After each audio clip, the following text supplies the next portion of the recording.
Good morning, people. Welcome back to Daily Red Devil for all of your latest Manchester United transfer news and talk. And as always, we've got an absolutely massive show for you guys this morning. But before we jump into that, please do smash a like on the video and please do subscribe to the channel if you are new. So on the show this morning, we are going to be talking a little bit about Sofian Amrabat. We have some updates surrounding that transfer. We're also going to be talking a little bit about a surprise right back that Manchester United have apparently inquired about. We're also going to be talking about a right winger as well, which we've also been in contact with. We're going to be talking a bit about the Mason Mount injury. We've got some clarity on how long Mason Mount will be out for and what the injury is.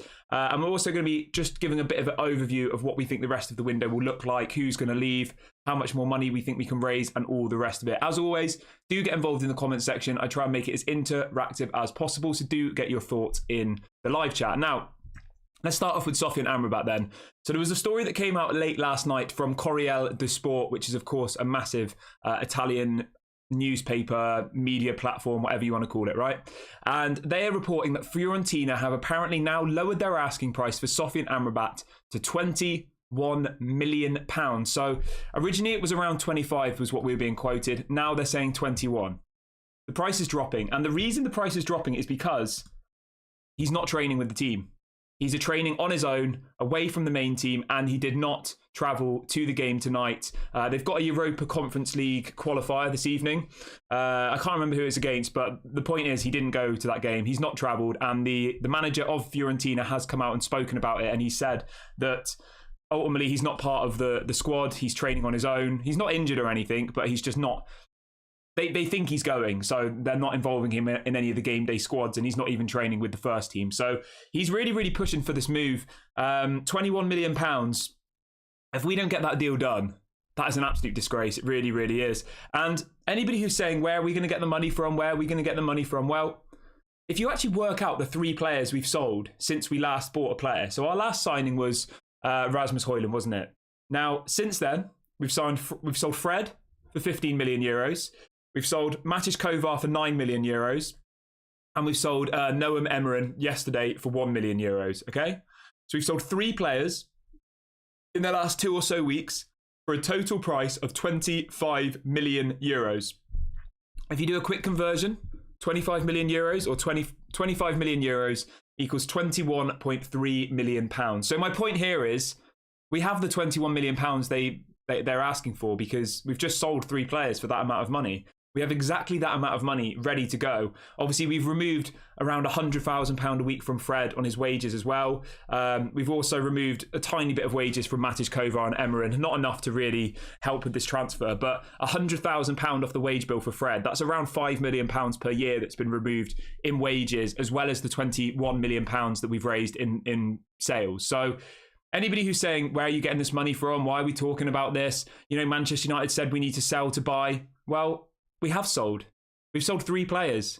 We've sold Fred, who played 50-odd games for Manchester United last season. He was one of the first-team players. He was not like some backup player. He actually played a lot of minutes last season for Manchester United, remember? And he needs replacing. I know Matis Kovar and Emeren are just kind of youth prospects, so I'm not getting hung up about that. Like, they've gone. They're not exactly going to need replacing because they never played anyway. But Fred definitely needs replacing. And my point here is, everybody, we have the money now. We have the 21 million, or 21.3 is the exact amount that we've raised off those 3 sales. And Amrabat is only now asking for 21 million. That's how much Fiorentina want. 21 million to get the deal done. And for me, that's an absolute bargain. I think that'll be the bargain of the transfer window across the whole market.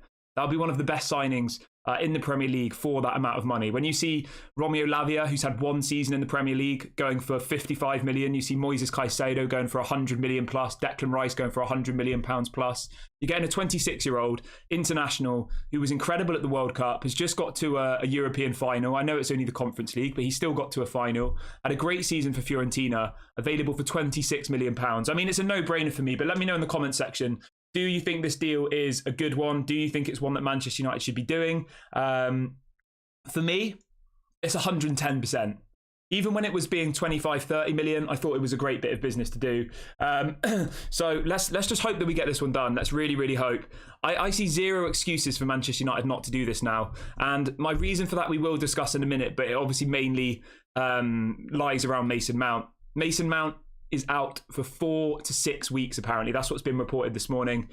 Really, really sad for him. Obviously, he hadn't really got a good start at Manchester United yet, had he? Some people in the fan base are already on his back. Some people are already saying they don't want him. Some people are saying... So, I mean, you see some people on Twitter saying we should sell him. It's just like ridiculous, isn't it? He's played 2 games for Manchester United and people are already wanting him out of the club. That's not how we should treat our players. It really isn't. You know, Harry Maguire, been here for 3 years, disrespected the club in many different ways. Okay, I can understand when some people get a bit emotional and say, get him out of my club. But somebody who's just played 2 matches, I just don't think it's the right attitude to have as Manchester United fans. Obviously, you're entitled to your opinion. You can do what you like. If that's what you want to spend your time doing, then that's completely fine. But me personally, I'm not going to be calling for Mason Mount to leave the club after 2 matches. I just don't think that's a very mature approach to look at things. But yeah, he's out for 4 to 6 weeks. It's a hamstring injury. Which isn't great, is it? So we probably won't see him until, obviously, he'll miss the Arsenal game, he'll miss the Nottingham Forest game, and they're even saying he'll miss the next Premier League game after the international break and the first Champions League game. So we probably won't see him until most likely October. So it's a long time out. And when you think that he hasn't really actually kicked on yet, he hasn't properly started, to be out injured immediately is a massive disappointment for him, you know? Yeah, obviously wish him a speedy recovery. Hopefully he comes back stronger. But off the back of that, we desperately need another midfielder now. Kobe Mainoo's still injured. He's out till October. Now Mason Mount's injured until October. 2 of our kind of midfield options are gone. Fred's gone. Scott McTominay's clearly not fancied by Erik ten Hag, which is fine. He's the manager. Donnie Van Der Beek's out of the picture. So now if you actually look at our midfield, we've got Scott McTominay, who Erik ten Hag doesn't like. We've got Casemiro, who's looked a bit leggy so far this season. We've got Bruno and we've got Eriksen. That's it. That's all we have for the next kind of 3 or 4 matches against Arsenal, against Nottingham Forest, and the first Champions League game. So we're really, really thin in those areas. What happens if one of them gets injured? What happens if Bruno Fernandes gets injured? And then all you have is Casemiro, Eriksen and Scott McTominay with nobody on the bench as replacements. So it is a little bit of a concern, isn't it? And there is always the possibility that Scott McTominay does leave as well. So we will talk about that in a minute. But off the back of that, there's a story coming out this morning saying that says Erik ten Hag now hopes to sign another midfielder before the end of the transfer window. It goes on to say that Mason Mount's injury could impact the future of Scott McTominay, who is no longer popular under Erik ten Hag and whose future is uncertain. You know what? When I see stuff like this, I think, why does it impact Scott McTominay? If Erik ten Hag doesn't want Scott McTominay, get rid of him and bring someone else in. It's as simple as that. Like, are they that incapable that they can't go and buy a player with 8 days left of the window? You know, sell Scott McTominay, go and get Amrabat. Okay, fine. And then you need another midfielder as well. Go and get Gravenberch on loan. Like, surely those deals are easy enough to do. So I don't understand this whole argument of like, oh, well, we have an injury, so we have to keep Scott McTominay. Well, no, you don't. There are plenty of clubs in the Premier League who will buy Scott McTominay. We know that. West Ham will probably put in another bid if we approached West Ham and said, okay, we're interested in doing this deal. I'm sure West Ham would up their bid a bit. So I just don't understand it. If he's not part of Erik ten Hag's plans, get rid of him. It's as simple as that. Now, this isn't me saying get him out of my club. I'm not contradicting myself. I'm just saying if Erik ten Hag doesn't fancy Scott McTominay and doesn't think he's good enough and doesn't suit his plan, just let him go. You've got enough time to bring in a replacement. There are plenty of, you could go and get Amadou Onana from Everton. You could go and get Ryan Gravenberch on loan. There are plenty of options out there. All we're hearing here is that the club are not incompetent. They're so incompetent that they don't think that they can get a deal done in that amount of time. You know, you see yesterday, Manchester City are linked to Nunes from where's it from? Wolves, right? They put in a bid for him yesterday, and there's people saying within 48 hours he'll be at Manchester City. They hadn't been linked to him once all transfer window. Manchester City are interested, and within 48 hours they've got a player. Whereas Manchester United have been interested in Amrabat for about 2 months, and we still haven't got him. No wonder they're like, oh, let's just keep hold of Scott McTominay. Oh, we don't want to sell him just in case we can't replace him. I mean, what have you been doing all transfer window? Do you not know who's available? Do you not know who you can go and buy at this moment in time? Like, that's the bit that I don't understand. And that's the bit that really, really frustrates me. We've got over 700 people watching, which is absolutely amazing. Please do smash a like on the video and please do subscribe to the channel if you're new. We're less than 20 subscribers away from 15,000. So please do go and subscribe if you haven't already. And let's see if we can hit that by the end of today's video. But let me know what your thoughts are on all of the midfield situations. Do you think Scott McTominay will stay? Do you agree with me that saying we can't find a replacement in time isn't a good enough excuse? And who would you get as a McTominay replacement? I think Amrabat is there to replace Fred. And then we need somebody to replace Scott McTominay. I would go for Amadou Onana, Ryan Gravenberch. I'd go with one of those types of people. I don't really have a preference at this point because, I don't know, I probably would go with Onana from Everton just because he's played in the Premier League. But if it was between those two, let me know who you would go for and why. And do you think Scott McTominay will go? I have a feeling he will still go. I do. But it's just whether Manchester United can find this replacement, which they seem so incapable of doing. That's the issue, isn't it? Right, let's move on to the next story, though. Let's keep things moving. So we've got a bit of an update on Eric Bailly. There's a story coming out this morning saying that Eric Bailly is now available for free transfer and his contract will be terminated. So it does look like Eric Bailly will be leaving the club in the next couple of weeks, but we're not going to get any money for him. And the fact that he's still here when he's being offered as a free agent is just mental, isn't it? No one has to pay any money for him, yet there's not even a queue of clubs wanting to sign him. Like, I can't believe we're still even talking about Eric Bailly. That just shows the levels that we are at with letting players go, innit? You know, we've got a player who's available for free. He's played over 100 matches for Manchester United. He's not that old, all the rest of it, and you still can't get rid of him.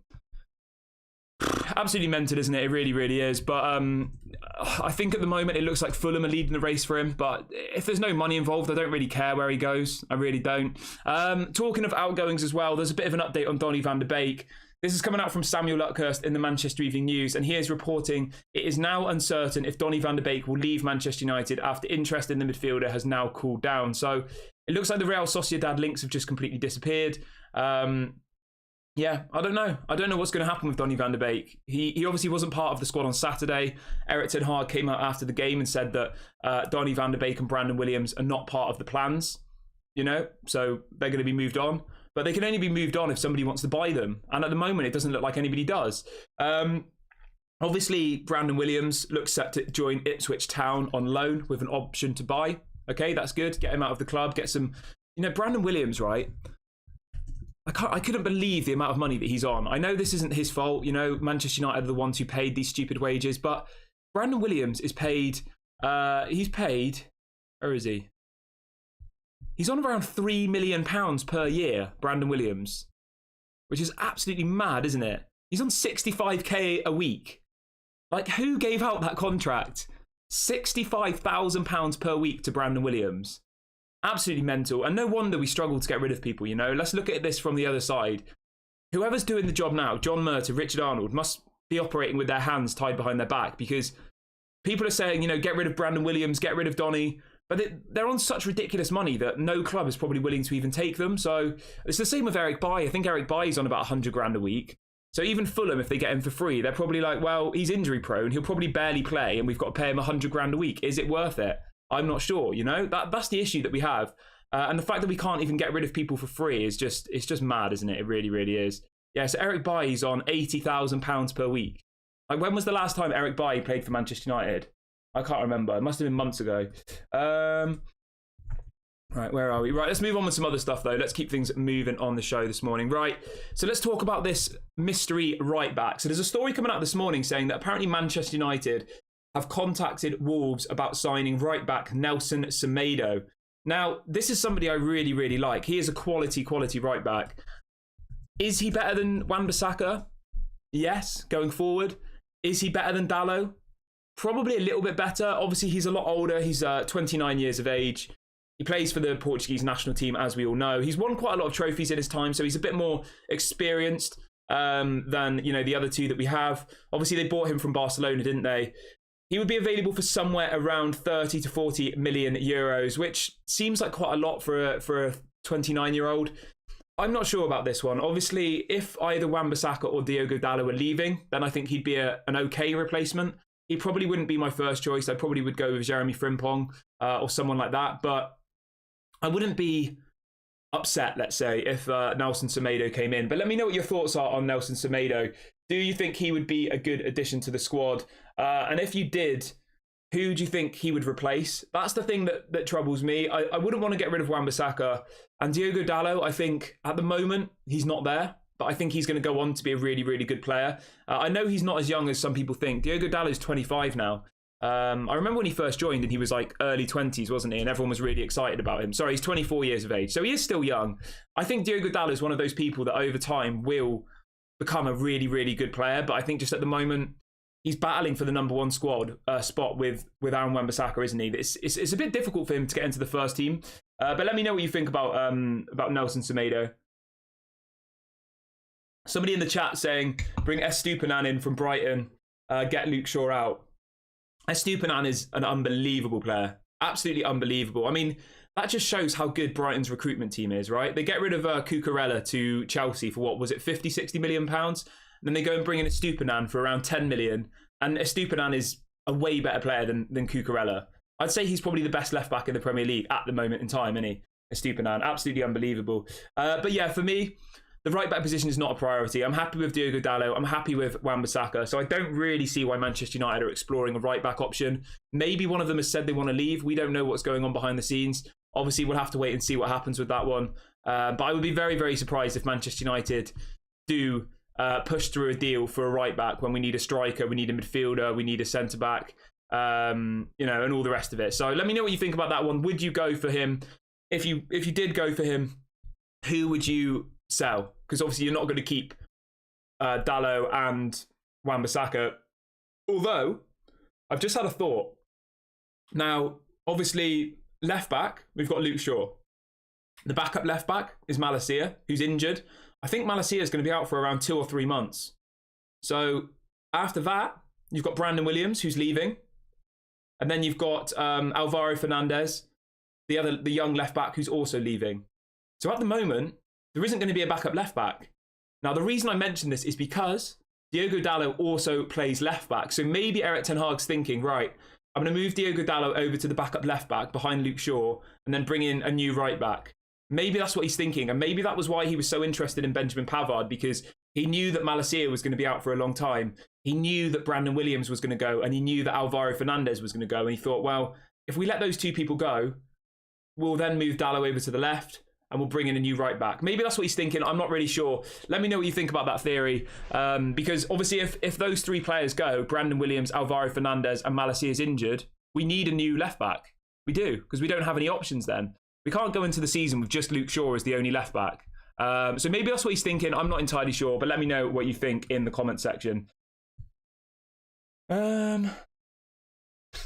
Yeah, that was kind of the theory I just thought up in my head then of why we'd be interested in a right back. Otherwise, it makes absolutely zero sense. We clearly need other players in other positions. But when you look at it, how I've just explained it, I think actually, there is a chance that maybe we do need backup options in those situations, purely just because Malacia is going to be out for such a long amount of time. Yeah, let me know what you think about that one in the comment section. Right, let's crack on with the rest of the show, though. Let's talk a little bit about this game yesterday. So, obviously, anybody who was unaware, Manchester United got beat 3-0 at Carrington yesterday by Burnley in a a behind closed doors friendly. Obviously, when we broke you that news last night, everyone was absolutely devastated. Everyone was laughing, saying what a mess and all the rest of it. Now, Manchester United were very, very quick to come out and put out, not officially, but through other journalists who gave a bit more clarity on what the lineup was and stuff. So it says the Burnley fixture on Wednesday was notably leveraged for fitness purposes, especially for players yet to start in league matches. The result wasn't the primary focus, okay? 8 of the 15 Manchester United squad players had never played a competitive game for the first team, whereas Burnley showcased their strongest lineup.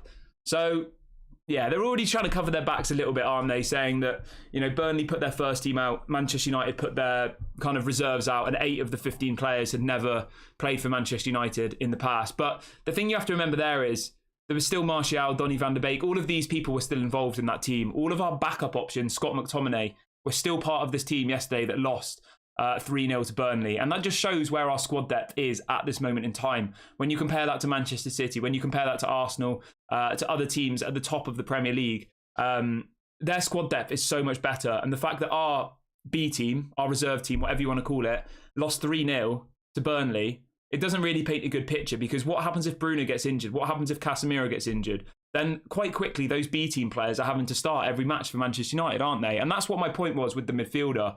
Like, even if you say, oh yeah, we've got Bruno, we've got Eriksen and all the rest of them, like, are the replacements we have at the moment good enough? What happens if one of our key players gets injured? We're absolutely screwed. We are. So, yeah, it's a little bit of a strange one. But yeah, it is what it is, isn't it? So yeah, I think it says in the second half that Burnley brought their reserve team out, but the first half was their first team. and Manchester United's team was 8 of the 15 were, players who'd never played for United before, and the other 7 were kind of fringe players. So Donnie, Martial, McTominay, etc., etc.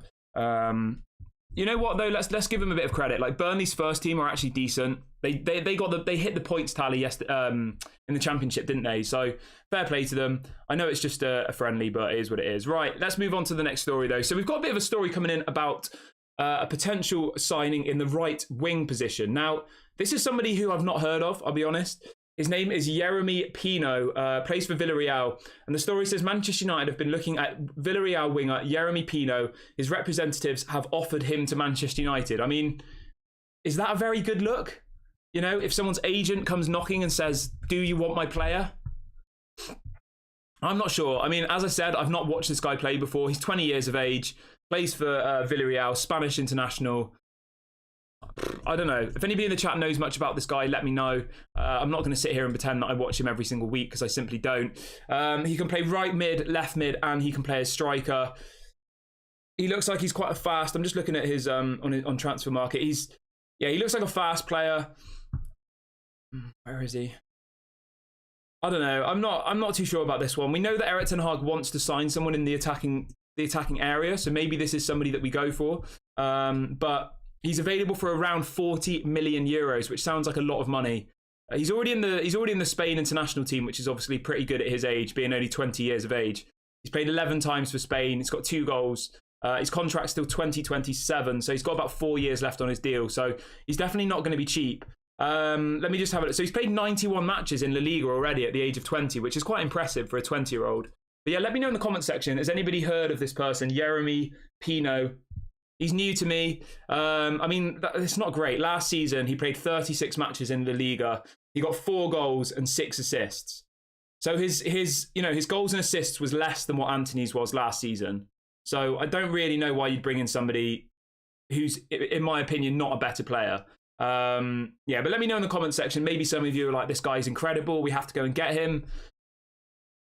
I'm not too fast. I'm not. I would much rather go and get Mohamed Kudus from Ajax. The season before that, he got 6 goals and 4 assists in 31 matches. So he's averaging a goal or an assist every kind of 3 to 4 matches at the moment for Villarreal, who are obviously a team quite good in La Liga. They're one of the better teams in La Liga. So yeah, I don't know about that one. Maybe we can just put that one ice. Put that one ice. Somebody in the chat saying he's a Football Manager wonder kid. Oh, there you go then. There you go. Yeah. Football Manager wonder kid. I don't actually play Football Manager that much, to be honest. I played it in the past, but I stopped playing it. So, most people are saying I've never heard of him. As most of you have said in the chat, I think it should be Mohamed Kudus. I think he's the one to go for.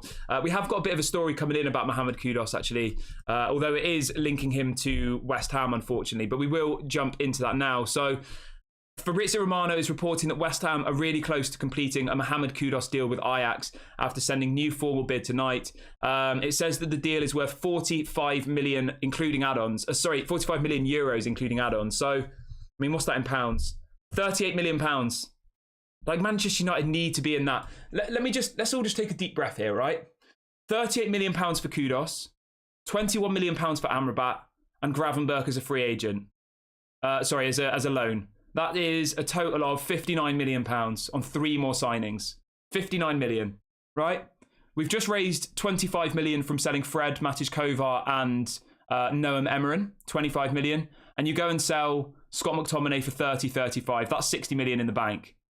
We can do this easily. There's no excuses. There's no, we don't have the money. There isn't enough time. Other clubs are buying players. We have more than enough time to get rid of McTominay, get rid of Brandon Williams, get rid of Bailly, get rid of Donny, get rid of all these people, and then go and sign those 3. And I think if we signed those 3, I would be happy. I would still only give the window like a 7 out of 10. Like, if I'm completely honest, because you shouldn't be buying all your players in the last week of the window. And it shouldn't be this difficult to push people out of the club. But let me know what you think about that one. Would you put in a bid for Mohamed Kudus? The deal has been agreed between West Ham and Ajax. Mohamed Kudus hasn't agreed personal terms yet, but the deal is 38 million pounds, including add-ons, which is obviously, I think that's a very good price when you think we paid 85 million for Antony, including add-ons. So I would go and do that. But let me know in the comment section, do you think we should try and hijack hijack that deal. And then we could literally become Ajax 2.0, couldn't we, as people are saying in the chat? We could become Eredivisie FC and we can conquer the world. So yeah, hopefully I hope we do that one. I really do, because I think he would be a quality addition. We know that Erik ten Hag wants a replacement for Mason Greenwood, who obviously is not going to be part of the team. So if we can go and get that one done, I would definitely go and do it. Somebody's just said it in the chat, and I was going to bring this up, right? West Ham have had a better transfer window than us. They've signed Edison Alvarez from Ajax, who's a quality player. They've signed this centre-back, the Greek centre-back, who looks good as well. And they're about to sign Mohamed Kudus. They've genuinely had a better window than us, haven't they? And they'll have spent way less money. They've probably only spent about 50 or 60 million so far. They're probably going to keep spending money over the next kind of 2 to 3 weeks, aren't they? Greg says the midfield is a very big concern. We need Amrabat and Gravenberch now.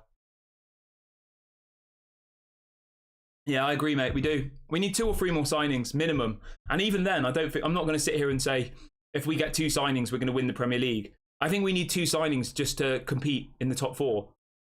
And even then, we might still not get a top 4. You know, if we get Mohamed Kudus, Amrabat, and Gravenberch, I'm not going to be sat here in a week's time saying we're 100% going to get top 4. I would still say we'll be battling for top 4. I think at the moment, with what we have, we're going to be really, really battling for top 4. You know, Aston Villa have had a better transfer window than us. They've got Pau Torres. They've got Moussa Diaby. They've had a quality window, Aston Villa. They just beat, I know it's only Hibernian, but they just thrashed Hibernian 5-0 last night in the Europa Conference League qualifiers. They thrashed Everton 4-0 on the weekend. Like, that's our competition now for top 4. Teams like Aston Villa. And I think they're in a better position than us. I think they've got a better squad by way of who they've brought in this window. So yeah, it is a concern. It really, really is. And it's all up to Manchester United. And I just want you guys to all remember this moment here, all right? In a couple of weeks' time, if the results don't keep going our way, don't just sit there screaming Erik ten Hag out. Remember who needs to leave this club. It's the Glazers, it's John Murtaugh, it's Richard Arnold. It's the people who are actually pulling the strings behind the scenes, okay? That's the thing here. It's bad recruitment. It's, you know, taking forever to do transfers and all the rest of it. That's why we're in this position. It's not because of Erik ten Hag. Erik ten Hag's worked absolute miracles with Manchester United. You know, he really, really has. So let's just try and be patient with him.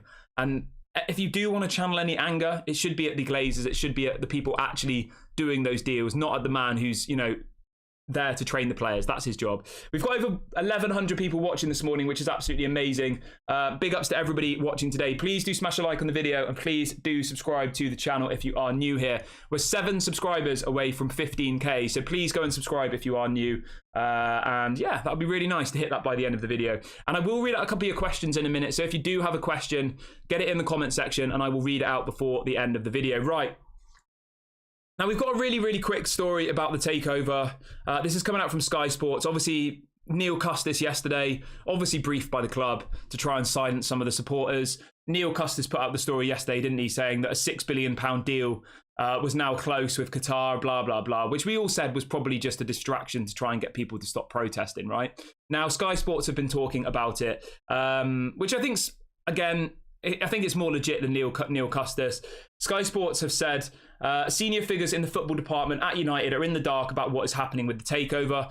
It goes on to say, though, they would welcome a conclusion to the process as soon as possible, and the Qatari bid has support within the club. So it seems like, from this statement, the people behind the scenes at Manchester United, so whether that's the directors of football, whether that's Erik ten Hag, it doesn't specify who exactly, but that people within the club do want the Qatar bid to win, and that's who their support is behind.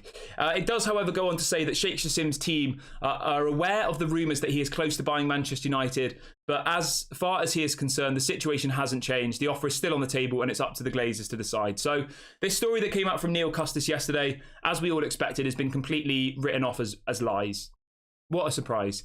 One thing that I did find interesting that Sky Sports did say, though, they say the Qataris never identified any targets or talked about potential signings, as they only focused on buying the club.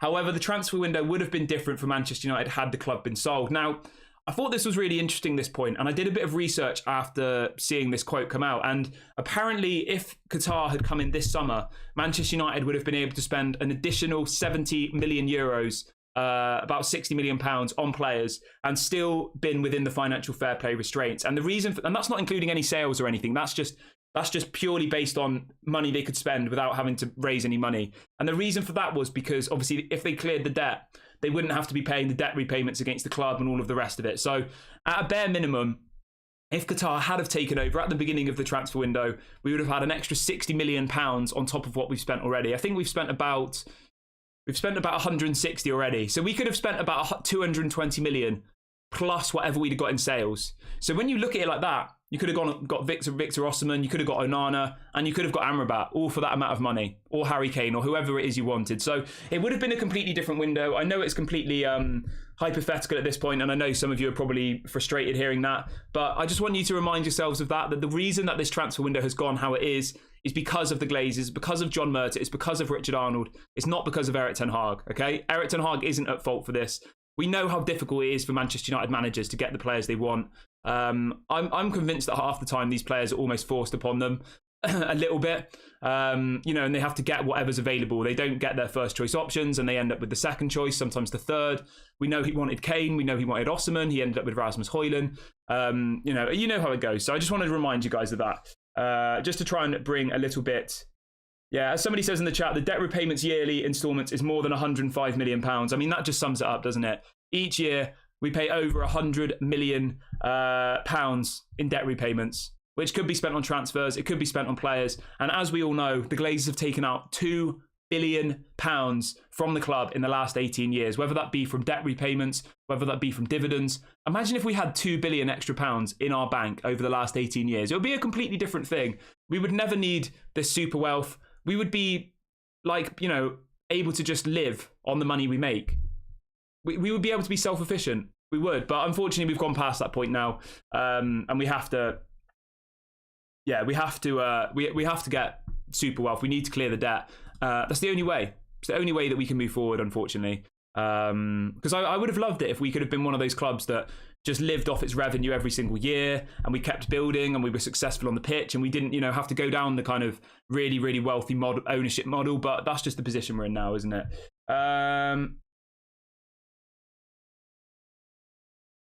Malp says it's comical. Journalists linking us to all these players at the start of the window and we've only got 3. Yeah, I hear you, mate. I hear your pain. I know it's frustrating. I completely get it. I do. But I still think that a lot is going to happen in the last week of the window. I do. When you look at the previous window, last year we got Amrabat and we got Casemiro and Antony in the last kind of week or so of the window, didn't we? So I am confident that Manchester United are going to do business. Hopefully it's not because we lose against Nottingham Forest. I think we'll beat Nottingham Forest. Erik ten Hag we haven't lost a game at home in 30 matches under Erik ten Hag. I think it's a record or something I was reading yesterday. 30 games at home under Erik ten Hag. The last game we lost was against Brighton on the first game of the season last year. So that's a good record, isn't it? Right, let's read out a couple of your questions before we wrap up the show. Beast Mode says, do you think we should start hoping for some decent loan signings now, as buying players doesn't look like it's going to happen? Yeah, I think so. I think what's he called? I think Gravenberch is a realistic loan option, definitely. I don't know who's available in the striker market as a loan. I threw the name of Lukaku out there the other day, and some of the people in the chat were saying, what the hell are you talking about? But we've got a week left of the window. Would any of you take Lukaku on loan for 6 months now? I would. I probably would. I mean, it's better than having nothing. If it was an option between Lukaku for 6 months versus nothing, I would take Lukaku for 6 months. I would. But let me know in the comment section, what do you think about that? Sean says, why do we keep getting linked to average players plus getting linked but can't afford Amrabat? I don't even want him, but nothing makes sense. Yeah, it makes zero sense. I just think we've been lied to. I really do. I think we've been lied to all window. As I said earlier on the video, we've been told for months and months that we needed to sell to buy Amrabat. Yet in the last 2 weeks, we've sold Fred, Matis Kova and Noam Emeren for a combined fee of €25 million, right? Which is £21.3 million. And Amrabat is apparently now available for £21 million. So somebody in the chat try and help me make sense of that. Why do we need to sell when we've already sold 3 players? It makes zero sense, and I think it's just a load of lies and rubbish. I do. Simon says, Kieran, do you know yet if top 5 this season gets us Champions League? I thought it was, but I said that the other day, and I had people in the comments saying that it's not that. It's a little bit confusing because it says from 24 to 2025 season, but I'm not sure if it means that Whoever finishes 5th this season will be in it from the 24 to 25. If anybody knows the clarity on the 5th place finish in the Champions League situation, let me know. Somebody says, what about a swap between Matis Cunha and McTominay in cash? I can't see that happening personally, mate. I can't. Yeah, I can't see it happening. What have we got? The only reason I'm mentioning Lukaku is because somebody in the chat said loan options. Somebody name another option who's available for loan in the market in the striker position. I can't think of any. I don't know any other players. You'll say João Felix, but that's going to cost you, what, 20, 30 million pounds loan fee, paying all of his wages. Obviously, that's not an option. So I can't think of a single other striker. You know, there isn't like a Cavani or a Falcao or somebody like that available on loan, is there? So if it comes down to it and we have to do loan options, then, you know, that's it, isn't it? What have we got? I mean, most of you in the chat are saying I don't want Lukaku. Yeah, I'm saying for free. I'm not saying we buy him by any means. I'm saying you get him for loan for 6 months until January, until new owners hopefully come in. That's what I'm saying. If we can't get anything else, you know, if we could get Kudos, go and get Kudos. But by the way, we're moving at the moment. Yeah. That's how desperate it's got to. That's just understand my message of where this come from. I'm not sat here at the beginning of the transfer window saying my number one target is Lukaku. This is the bottom of the barrel for me. You know, I want Taremi, I want Gift Orban, I want Mohamed Kudus, I want somebody like that. But if we're not going to get any of them, I would literally at this point, if it's Lukaku or nothing, I would get Lukaku on loan for 6 months. Because he's not going anywhere else. He's training with the under-21s at Chelsea. He's completely fallen out with Mauricio Pochettino. It doesn't look like he's going to move anywhere. So maybe that's the kind of deals that Manchester United like to do. You know, when someone's desperate, they go and bring someone in on loan. Yeah, I mean, it's obviously not going to happen, but it was just a hypothetical point, right? Somebody says Benzema seems unhappy. Yeah, he does. Yeah, apparently in Saudi, the manager doesn't want him or something. Habby says, will Manchester United have a better season than last season? That's a good question. Thank you for that one, Habby. I'll answer that back to the chat. So let me know in the comment section, do you think Manchester United will have a better season than we did last year? At the moment, no. I don't think so. I don't think we'll finish above third, and I don't think we'll win more than one trophy. So, no. I think the best case scenario for this season is top 4 and maybe win a trophy. Best case scenario. And that would be a massive success for me. If we get top 4 and we won the League Cup or the FA Cup. I don't know, though. Who knows? I think it's going to be so much more difficult this year. Brighton look unbelievable. Aston Villa look unbelievable. Obviously, Newcastle look unbelievable. Liverpool look good. Chelsea look better. Not unbelievable. They look better. Everybody looks better and we look worse. So if you look at it on that very basic logic, are we going to have a better season than last? At the moment, 100% no. Things can change, though, so let's just try and stay positive. Let's hope that we do get a couple of signings in the last couple of... Well, I say the last couple of weeks. We've got about 8 days left of the window now, haven't we? So Wayne says, I just did a quick Google search. For its first time in history, the top 5 clubs in the 23-24 season could gain entry to the Champions League. There you go. Okay. So thank you for that, Wayne. Apparently, 5th does get Champions League this season. Yeah, 5th place. So, I mean, that makes it a little bit more easy, doesn't it? But yeah, I don't know. There's still 8 days left of the window. We've still got a bit of time. So hopefully we can get it all sorted. Anthony says, what about Anthony Martial transfer update? There's absolutely nothing about Anthony Martial. Zero. Not a single bit of news. Obviously, he was linked to Saudi. That's gone completely quiet. I would probably say that Anthony Martial is staying at this point. I really, really do.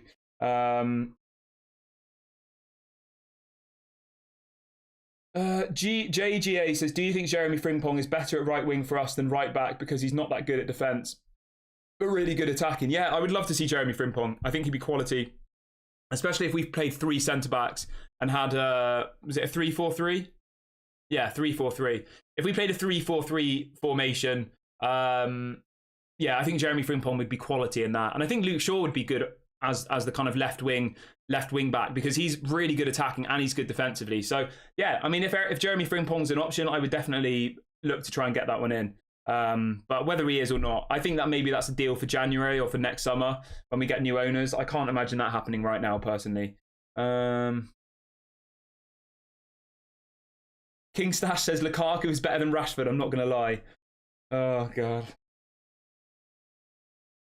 Somebody's asking about the backup goalkeeper. So, yeah, it looks like that will be our next signing. I don't know what's going on with that one. He apparently passed his medical. Apparently he was flying to the UK yesterday, but we haven't heard anything more than that. The deal is reportedly worth €7 million, which seems reasonable, which is about, what, £5 or £6 million. And he probably will be our next signing. But there's a bit of a story coming out about Harry Maguire quickly. Samuel Luckhurst is saying that Manchester United now expect Harry Maguire to stay at the club beyond the transfer deadline next Friday. So a week tomorrow, the transfer window closes. And at that point, we can really start to judge how the window looks. Fabrizio's just come out as well saying United need to sell at least one more player after Fred, which is why things are moving slowly for the midfielder. The club's intention remains to make room and find the right midfielder.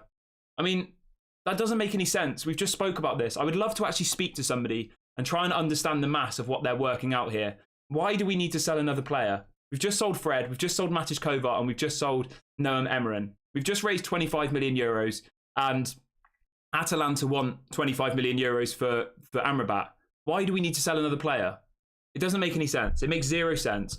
But yeah, it is what it is. Right, I'm going to see if I've got any more questions quickly. I think that's all the questions. Right, I'm going to wrap the video up here, guys. Thank you so much to everyone who has watched the show this morning. Please do make sure to smash a like on the video on your way out, and please do subscribe to the channel if you are new. We will be back at 6 p.m. for the usual interactive show, and if anything breaks during the day, of course, we will go live. So please do make sure to hit the notification bell. Have a lovely morning, day, or evening wherever you are in the world, and I'll catch you all later.